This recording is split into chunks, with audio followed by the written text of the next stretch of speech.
मुंसिफ बिहार में आपका खैर मकदम है। मैं हूं आपके साथ आपका मेजबान रहीम अहमद खान। नजर डालेंगे रियासत बिहार के तमाम तरीन बड़ी खबरों पर। आगाज करेंगे हेडलाइंस के साथ। नीतीश मेरे खानदान के खिलाफ जो कहेंगे वो मेरे लिए अच्छा साबित होगा। आरजेडी के करिश्माती लीडर तेजस्वी यादव का तासुर। किशनगंज और पूर्णिया लोकसभा हलकों में चीफ मिनिस्टर नीतीश कुमार के इंतखाबी रैलियां। कांग्रेस और आरजेडी पर परिवारवाद का लगाया इल्जाम। किशनगंज में अख्तरुल ईमान के इंतखाबी मुहिम से असद ओवैसी का खिताब। कहा, जब तक जान है सीमांचल के लोगों के लिए लड़ता रहूंगा। महबूब अली कैसर एलजेपी छोड़कर राष्ट्रीय जनता दल में हुए शामिल। खगड़िया में राजद मजीद मजबूत होने के जाहिर किए गए इम्कानात। रियासत बिहार की तमाम तरीन बड़ी खबरों में आपका इस्तकबाल है।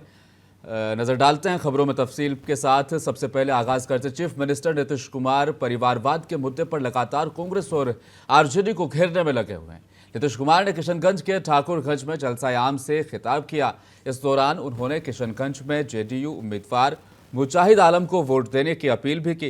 नीतीश कुमार का कहना था कि कांग्रेस ने आज़ादी की जंग लड़ी, लेकिन आज सिर्फ फैमिली मेंबर्स हैं, सिर्फ खानदान को मौके मिल रहे हैं और इसी तरह से जो हाल है वो आरजेडी का भी है। वज़ीर आला नीतीश कुमार ने अपनी हुकूमत के कामों का भी जिक्र किया और इस दौरान शाहनवाज हुसैन ने भी अवाम से खिताब किया।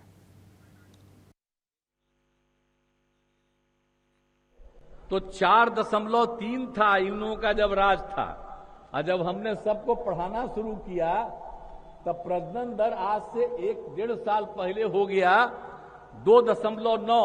अब नया सर्वे हो रहा है तो और नीचे हो गया है। तो हम लोग 2 करना चाहते हैं। अब सोच लीजिए तो कितना बढ़िया हुआ। इस बार जब सर्वे करवाए तो कितना अच्छा रहा। कम लोगों वाले में, कम पढ़ने वाले लड़कियों में कितना हुआ। तो ये सब याद करिए कि हर क्षेत्र में हम लोगों ने काम कराया, पुल पुलिया का निर्माण कराया। एक एक तरह से, सब तरह से हम लोग काम करते रहे। हम मुस्लिम समुदाय के लिए तो आप जानते ही न हैं, जब आपको याद करा देना चाहते हैं तब पहले ही लोग कोई भूलते हैं।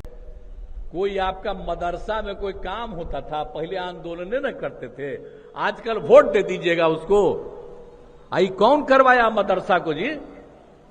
अब मदरसा को सब इंतजाम कौन करवाया?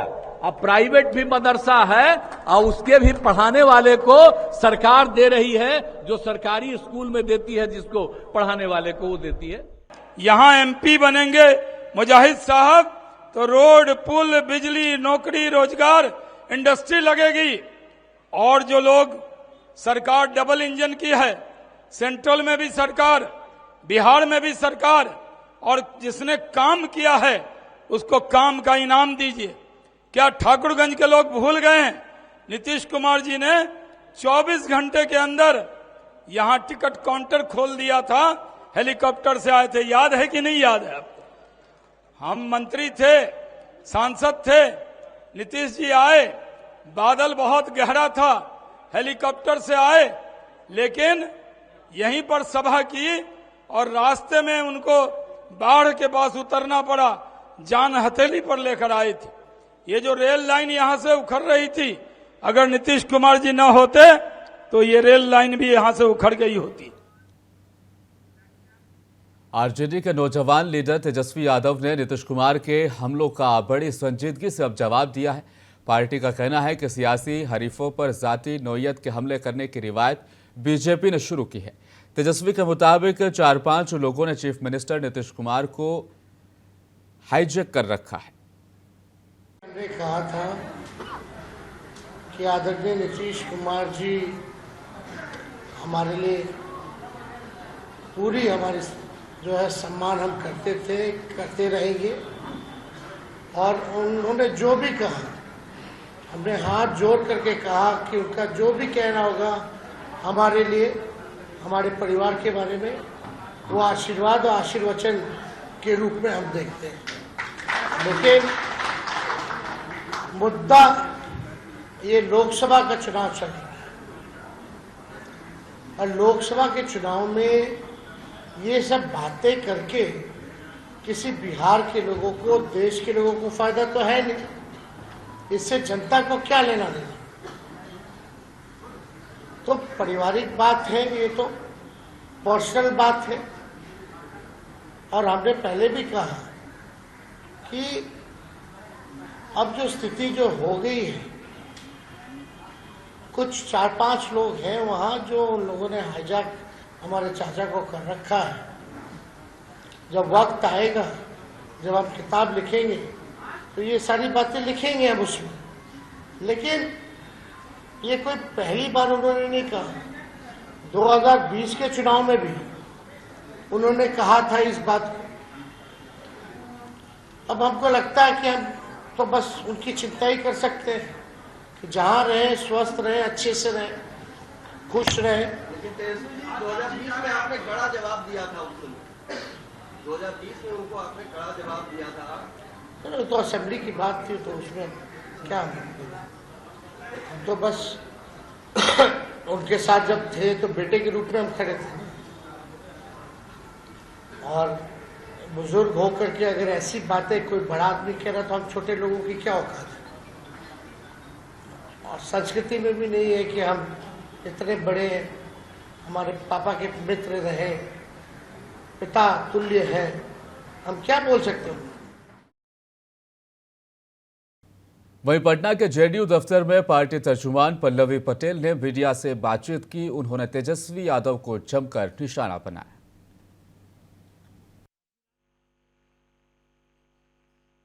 लालू यादव जी 15 सालों में कौन सा नौकरी देने का काम किए थे? सबसे पहले तो मैं ये जनता को जवाब दें कि उन्होंने कौन कौन सा राजनीति के तहत 15 साल की जो राजनीति की है उसमें सिर्फ और सिर्फ जनता को ठगने का काम किया, जमीन के बदले नौकरी देने का भी काम किया। लेकिन हमारी जब सरकार आई, माननीय मुख्यमंत्री नीतीश कुमार जी के द्वारा 7.5 लाख रोजगार दिया गया, जबकि आप उस जंगल राज को याद कर लीजिए, मात्र 96,000 रोजगार दिया गया था। और हमारे पास जो जितना समय मिला उसमें हमने कितनी सारी बहालियां की।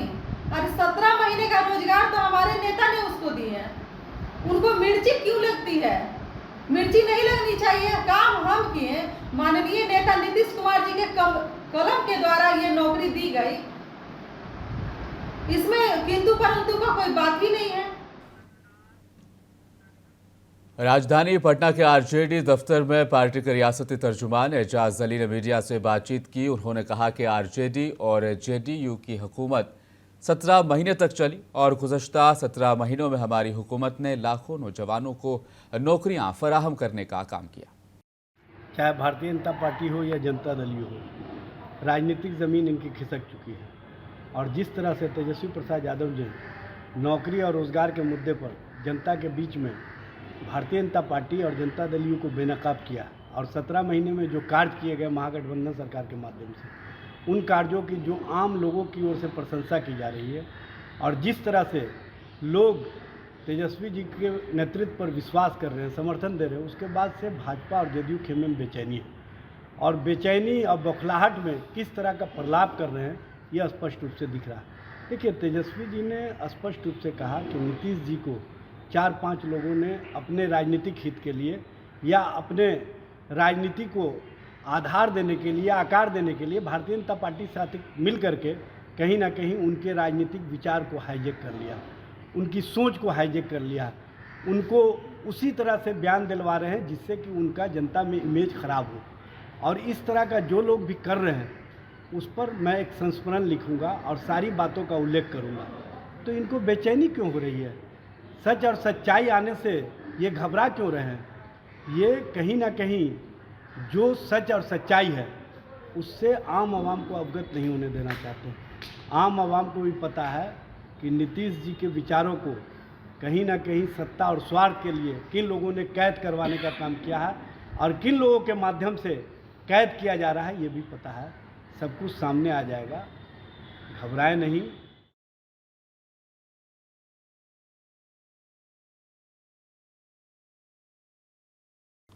भागलपुर लोकसभा आम इंतखाबात को लेकर काफ़ी गर्मागर्मी देखी जा रही है। हर पार्टी के सीनियर लीडर हर इलाके का दौरा कर रहे हैं।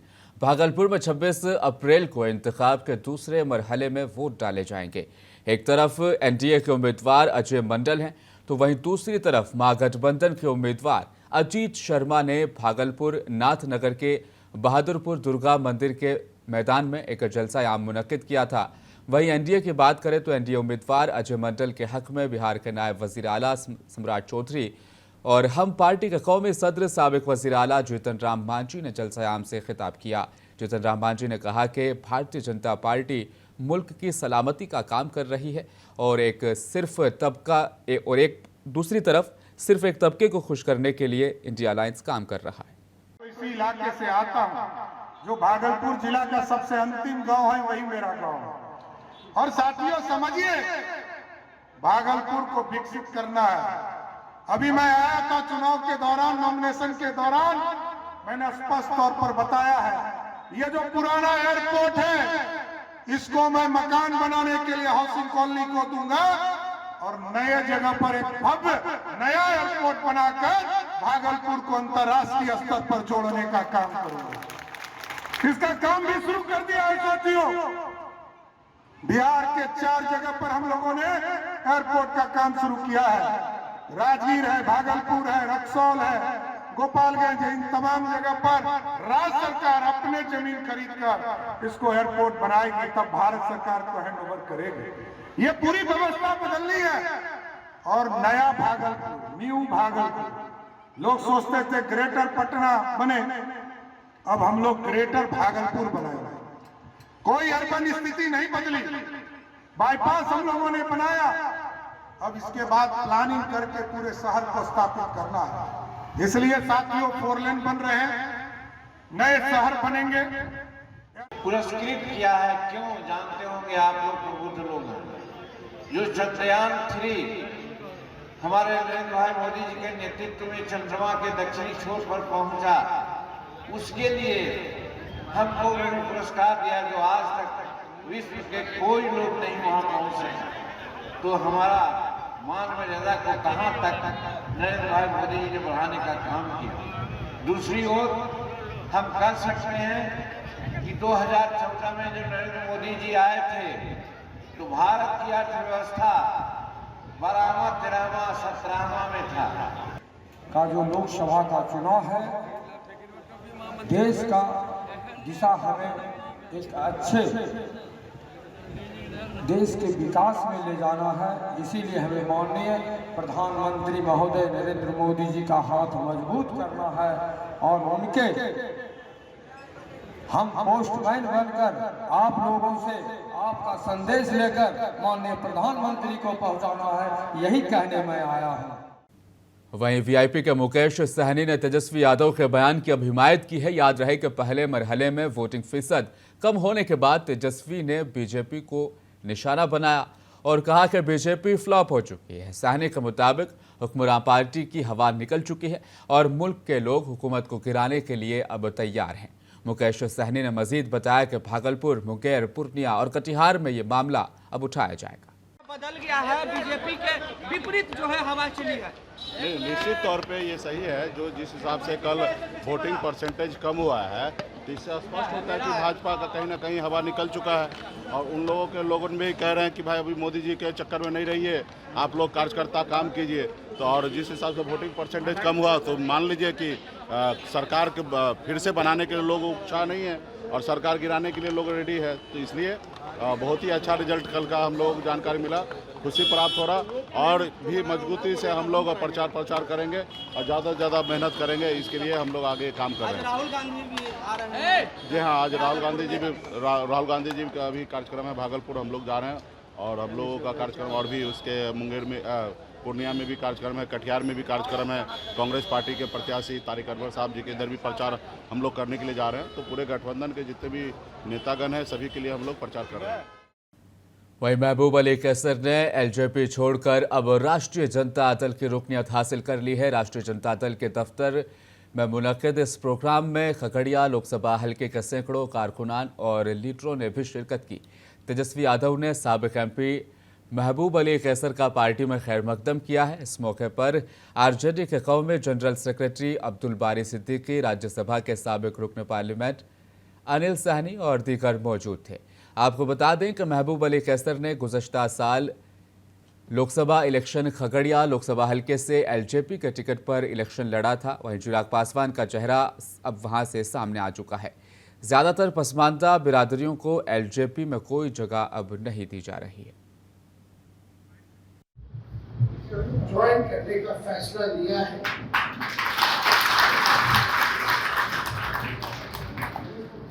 इनके जो अनुभव है राजनीति के अलावा भी हज कमेटी के देश भर के उन्होंने लीड किया है।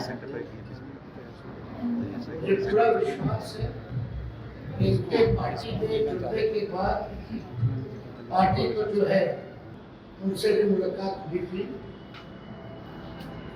और उन्होंने भी इनको आशीर्वाद दिया है, पार्टी ने मंजूर दिया। मौजूदा राजनीतिक परिस्थिति को देखते हुए जो देश के हालात हैं, जिस प्रकार से हमारे संविधान को, लोकतंत्र को, गंगा जमुनी तहजीब को खत्म करने का प्रयास किया जा रहा है, तो इस वक्त में कैसर साहब का ये निर्णय जो है देश हित में है, बिहार के हित में है। लोकतंत्र, देश का संविधान को बचाने के हित में है।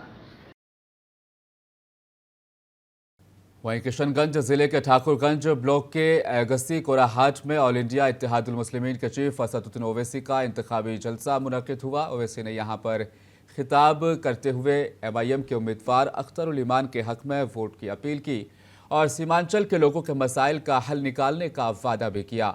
ओवैसी को सुनने के लिए यहां पर काफ़ी तादाद में भीड़ जमा थी। असदुद्दीन ओवैसी किशनगंज में अख्तरुल ईमान के लिए मुसलसल इंतखाबी जलसे करेंगे। सिर्फ 15 मिनट चलने पर ब्रिज बन गया और याद रखो जब अख्तरुल ईमान MP बनेगा तो हम पूरा सीमांचल चलेंगे और डेवलपमेंट लाएंगे इंशाअल्लाह। सिर्फ 15 मिनट चले तो तेजस्वी को पसीना छूट गया। फोन पे फोन, ए अख्तर भाई क्या कर रहे हैं? वो काम शुरू हो गया तो डॉक्टर जावेद 1.5 लाख किलोमीटर चलकर भी कुछ नहीं कर पाए, हम 10 मिनट चल के आपको ब्रिज लेकर आए। तो मेरी आपसे गुजारिश है कि 26 तारीख के दिन आप जब वोट डालने जाएंगे इन तमाम चीजों का आप ख्याल रखिए। आपकी इस विधानसभा में अनन्नास उगता है, चाय आप उगाते हैं, यहां पर चाय मिलती है, यहां पर आप केला, गोला, मिर्च पैदा करते हैं, मगर क्या आपको उसको कीमत मिलती है उसकी? ये सब के सब कीमत कैसे मिलेगी जब आपकी तकलीफ को कोई समझने वाला होगा। अब जावेद साहब तो 1.5 लाख किलोमीटर चलकर भी उनको पता नहीं इसकी कीमत क्या है। मास्टर सिर्फ पैसे बांट सकता है, मास्टर के पास बहुत पैसा है, मगर याद रखो जो पैसे देता है वो निकालना भी जानता है। यहां अख्तरुल ईमान को कुछ चीज नहीं चाहिए। इस शख्स की जिंदगी का मकसद एक ही है कि बिहार में आपकी एक क़यादत खड़ी हो जाए और सीमांचल से इंसाफ हो जाए। अगर ये 2 काम अख्तरुल ईमान की जिंदगी में हो जाएंगे, मुझे यकीन है कि होगा इंशाअल्लाह ताला। ये हमारे भी जिंदगी का मकसद है कि सीमांचल से इंसाफ हो। मैं बार बार आपसे कह चुका हूं और आज भी कह रहा हूं कि सीमांचल को मैं आता रहूंगा हमेशा इंशाअल्लाह ताला। सीमांचल का इंसाफ मेरे लिए बहुत जरूरी है। जब तक अल्लाह मुझे जिंदा रखेगा मैं सीमांचल की लड़ाई लड़ता रहूंगा। मेरी आंख जब बंद हो जाएगी तो अलग बात है, मगर अल्लाह जब तक सेहत और जिंदा रखेगा हम सीमांचल की लड़ाई लड़ेंगे, चाहे कोई। 9 मई से पूरे बिहार के 14,000 हाजियों का जो कोटा है उसमें से सिर्फ 3 से 4,000 लोग ही हज के लिए रवाना हो गए। इस दौरान आज सीवान के गौसुल वरा अरबी कॉलेज में हज तरबियत का मौका इनेकाद किया गया। इस बार सीवान के 72 अफराद हज के लिए रवाना हो रहे हैं। हमारे नुमाइंदे ने हज कमेटी के चेयरमैन अलहाज अब्दुल हक से खुसूसी बातचीत की है। मुनसिफ टीवी में आपका खैर मकदम है। मैं हूं मोहम्मद सादिक। अभी मैं मौजूद हूं सीवान के गौसुल वरा अरबी कॉलेज में और आज यहां आज़मीन हज की ट्रेनिंग कराई जा रही है। पटना से हज कमेटी के चेयरमैन अलहाज अब्दुल हक साहब और उनके मीडिया प्रभारी दोनों यहां पहुंचे हुए हैं। आज़मीन हज से रूबरू हो रहे हैं और उन्हें क्या कुछ बता रहे हैं। आज़मीन हज को 9 मई से फ़्लाइट करनी है बिहार से हज के लिए। हमारे साथ आज गौसुल वरा अरबी कॉलेज में हज कमेटी के चेयरमैन अलहाज अब्दुल हक साहब मौजूद हैं, जिन्होंने आज एक दिवसीय ट्रेनिंग का प्रोग्राम यहाँ रखा है। तो आइए सीधे चलते हैं और जानने की कोशिश करते हैं। आज जैसे हमारे सीवान ज़िला के अंदर में जो भी इस ज़िला से 72 हाजियों ने जो फॉर्म के दरख्वास्त जमा किए थे, उनका आज हम लोग ने एक दिवसीय ट्रेनिंग गौसुल वरा अरबी कॉलेज के अंदर में हम लोग ने आज रखा था।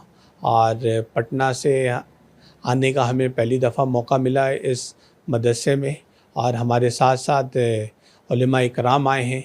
और इस ट्रेनिंग में हम लोग हाजियों को ये बताते हैं कि जब आप हज पे जा रहे हैं तो आपको वहाँ पे ज़रूरी वहाँ के क्या हिदायत है, क्योंकि वो पहली दफ़ा विदेश दौरे पे वो निकल रहे हैं। इसके साथ ही साथ जो भी दीनी जो हज और उम्रे के जो तरीक़े हैं वो हमारे उलेमा इकराम के ज़रिए उनको बताने का काम आज किया गया है। और इससे हमें उम्मीद है कि तमाम आज़मीन हज को इसका भरपूर लाभ मिला है। सर, बिहार से कितने हाजी जो हैं इस साल जा रहे हैं और कितने का कोटा है? इस बार हमारे बिहार से करीबन 3800 के आसपास हाजी जा रहे हैं, जिसमें बड़ी तादाद मेल हजरात के हैं और ख़वातीन भी हैं। और उसमें करीबन एक हाजी ऐसे हैं जो जिनकी उम्र 94 साल है, तो उनको भी हम दिल से मुबारकबाद देते हैं। इतने बड़े उम्र में भी वो आज भी इरादा रखते हैं हज पे जाने का। और इस बार 3 बच्चे भी हैं जो जिनकी उम्र 2 साल से कम है। तो इस वजह से हमारी पूरी कोशिश है, जो लोग यहाँ से जा रहे हैं तो उनको हमारे तरफ से मुबारकबाद हम देते हैं। और जो हमारे जाने का जो सिलसिला जो शुरू होना है वो 9 मई से 6 जून के दरमियान में वो सऊदी अरब के लिए रवाना होंगे। सर, 14,000 के कोटे में मात्र 3 से 4,000 लोग ही हज पे रवाना हो रहे हैं। लोगों को क्या अपील करेंगे, चूँकि एज ए चेयरमैन आपकी भी एक जिम्मेदारी है कि ज़्यादा से ज़्यादा तादाद में लोग हज पे जाएं और इस फैज़ का फ़ायदा उठा सकें? जी, हम लोग ये जब भी हज के फॉर्म अनाउंस होते थे तो हम लोग ने तरगीब हज मुहिम तमाम ज़िला के अंदर में चलाने का काम किया था, मगर ये हमने देखने के मिला और हाजियों से भी इसका फ़ीडबैक हमें मिला कि जो आने के वक्त में या जो भी हज गुज़र रहा है उसमें करीबन हज दिन पर दिन महंगे होते चले जा रहे हैं, जिसकी वजह से तमाम लोगों से कुछ पहुंच के बाहर ये खर्च जा रहा है। और आपके जानिब से, मुनसिफ टीवी के जानिब से भी हम आप तमाम बिहार के मुसलमान भाइयों को गुजारिश करेंगे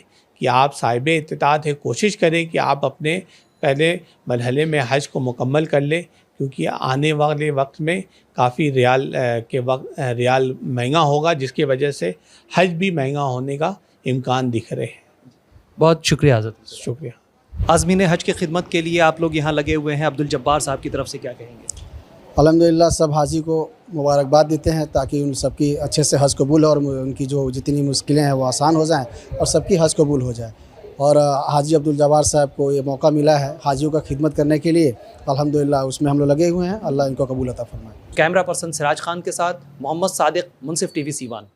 और बिहार के भागलपुर से खबर है। भागलपुर के DM doctor Naval Kishore Chaudhary, senior SP Anand Kumar, जिला magistrate cum district electoral officer doctor Naval Kishore Chaudhary जिले में पोलिंग फीसद बढ़ाने की फिक्र में अब लगे हैं। देर शाम भागलपुर जिले में लोगों को बेदार करने के लिए मुसलसल वहां पर इक़दामात उठाए जा रहे हैं। आपको बताते चलें, जिला इंतजामिया के अफसर इंतखाबी अहदेदारों के साथ भागलपुर शहरी इलाके के आदमपुर मोहल्ला पर पहुंचे और घर घर जाकर वोटिंग में हिस्सा लेने के लिए ज़ाती तौर पर लोगों से अपील की है। इस दौरान जिला मजिस्ट्रेट ने आम शहरियों से बातचीत भी की। उन्होंने ज़्यादा से ज़्यादा तादाद में वोट डालने की आवाम से अपील करते हुए कहा कि ये आपका बुनियादी हक है और वोट के हक का इस्तेमाल ज़रूर करें ताकि मुआशरे की तरक्की की राह पर गामज़न होने का उसे मौका मिल सके। बिल्कुल, आप सभी जान रहे हैं कि 26 अप्रैल को इस भागलपुर में सुबह 7 बजे से शाम के 6 बजे तक मतदान है और हमारी पूरी टीम मैं एसएसपी साहब, हमारे म्यूनिसिपल कमिश्नर एवं समस्त अधिकारीगण और हमारे समस्त सफाई कर्मीगण, समस्त जीविका की दीदियाँ और पूरी टीम लगी हुई है कि लोगों को हम जागरूक करें, उनके मताधिकार के बारे में उन्हें बताएं और उनसे आग्रह करें कि हम लोग वोट करें, सभी लोग मिलकर के वोट करें। और मैं उनसे पुनः आग्रह करता हूं कि इस महान भारत देश के निर्माण में अपना वो एक वोट दे करके इसे सफल बनाएं। आप देख रहे होंगे कि एक निमंत्रण कार्ड भी हम लोगों ने रखा है जो विभिन्न परिवारों को हम लोग दे रहे हैं और इस निमंत्रण कार्ड के माध्यम से हम उन्हें निमंत्रण दे रहे हैं कि 26 अप्रैल को अपने बूथ पर जा करके अपना मतदान नेता जाते हैं। और देखिए बिल्कुल हम सभी लोग तभी इस महान देश के सफल नागरिक कहे जाएंगे जब हम अपने मताधिकार का प्रयोग करते हैं और संविधान में इस मताधिकार का प्रयोग का अधिकार दिया गया है। तो मैं पुनः आम लोगों से आग्रह करूंगा। निश्चित रूप से मैं देख रहा था कि कई जगहों पे वोटर टर्नआउट काफी कम है, तो मुझे लगा कि हमारी आम जनता हो सकता है कि इतनी जागरूक नहीं हो। हमने पूरी टीम को लगाया है ताकि वो घर घर जा करके लोगों को जागरूक करें, उनके मताधिकार के प्रति एवं उनसे मतदान करने के लिए आग्रह करें। Superintendent of railway police Patna की हिदायत पर रेलवे सेक्टर में अब जराइम पेशा अनासिर और समाज दुश्मन अनासिर के खिलाफ ऑपरेशन क्लीन चलाया जा रहा है। इस ऑपरेशन के तहत मोबाइल चोरी, लैपटॉप चोरी, चेन स्नैचिंग, ब्रीफकेस लिफ्टिंग और दीगर जराइम के खिलाफ खुसूसी मुहिम चलाई जा रही है। आपको बताते चले, पटना जंक्शन के मगरबी सिरे पर वाक़े मीठापुर और उसके नीचे 2 मशकूक अफराद को पकड़ा गया था। पूछताछ के दौरान उन्होंने बताया कि उन्होंने बिस्किट उन्हें खिलाया था मुसाफिरों को चाय के साथ और उनके साथ लूट की वारदात को अंजाम दिया। वो पहले मुसाफिरों को मनाते और उनसे दोस्ती करते और गोली या बिस्किट खिलाकर उनके साथ चोरी की वारदात को अंजाम दिया करते थे। उसमें क्या कुछ बरामद हुआ और उनकी गैंग में कितने लोग सदस्य हैं? अभी उसका क्या कुछ? अभी ये 2 लोगों की बात बता रहे हैं, लेकिन इस संभावना से इनकार नहीं किया सकता है कि ये जब दूसरे राज्यों में भी नशा खुरानी का काम कर रहे हैं तो और भी सदस्य होंगे। तो इसमें वैज्ञानिक अनुसंधान किया जा रहा है कि इनके अन्य सदस्यों का पता लगाया जा सके और साथ ही इनके ऊपर और कितने कांड दर्ज हैं अन्य राज्यों में। और कटिहार रेल, वहाँ भी हम लोग सूचना दे रहे हैं, उस पर हम लोग संपर्क कर रहे हैं और जो आशीष कुमार है उनसे भी पूछताछ की जाएगी और इसमें जो न्यायिक प्रक्रिया है उसके तहत इन पर कार्रवाई की जाएगी। राजधानी पटना के चिड़ियाघर में जानवरों को शदीद गर्मी से बचाने का नज़्म किया गया है। आपको बताते चले, पटना चिड़ियाघर में जानवरों और परिंदों को इस गज़ब की तपिश से बचाने के लिए वहां पर पंखे लगा दिए गए हैं। शहर में दर्जाए हरारत इस वक्त 41 डिग्री तक पहुंच रहा है, जिसके नतीजे में लोग काफ़ी परेशान हैं। वहीं जानवर भी काफ़ी परेशान नजर आ रहे हैं।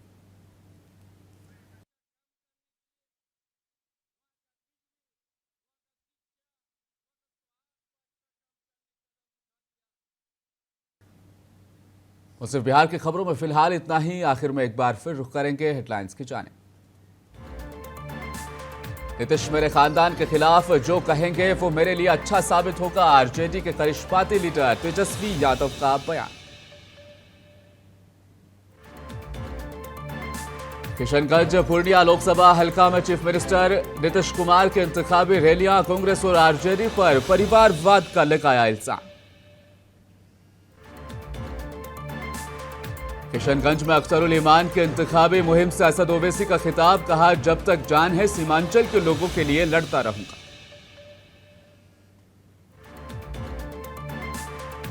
महबूब अली कैसर एलजेपी छोड़कर राष्ट्रीय जनता दल में हुए शामिल, खगड़िया में राजद मजीद मजबूत होने के इम्कान।